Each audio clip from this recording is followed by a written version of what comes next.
જય માતાજી ને હર હર મહાદેવ બધાઈને. તો છે ને હું બેહી ગઈ રોટલા કરવા.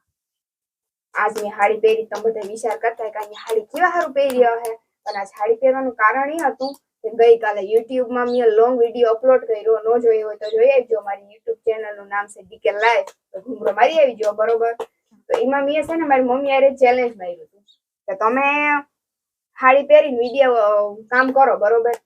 તો હાડી પહેરીને કામ અમે કરી શકીએ. મારી માં કે હાડી પહેરીને કામ કરવું હેલું છે નહીં, હાડી હાસવી બહુ અઘરી છે. તો મેં કીધું કઈ વાંધો નહીં, હું અહીંયા હાડી પહેરી બરોબર, હાડી પહેરીનું કામ કરી. તો આજ હું આખો દી હાડી પહેરવાની છે અને હાડી પહેરીને જ બધું કામ કરવાની છે. તો તમે છે ને આખો વિડીયો મૂકવાની છે મારી યુટ્યુબ ચેનલમાં. તો જોવાનું ભૂલતા નહીં, જોઈએ જો ગઈકાલે આવી જાહે બરોબર.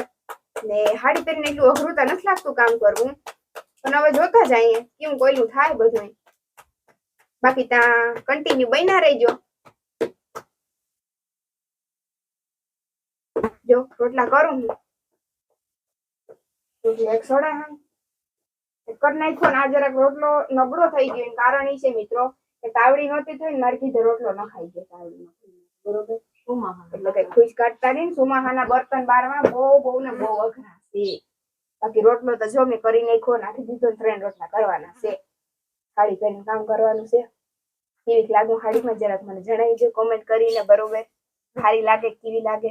મારી માના બ્લાઉઝ તમારે મોટા થાય છે, નહોતું થતું. પછી રેડીમેડ બ્લાઉઝ પડ્યું હતું ને તો એ પહેરી લીધું. આનું મેચિંગ છે નહીં, પણ મેચિંગ થઈ જાય. નથી થતું જરા કોમેન્ટમાં કહીજો હા.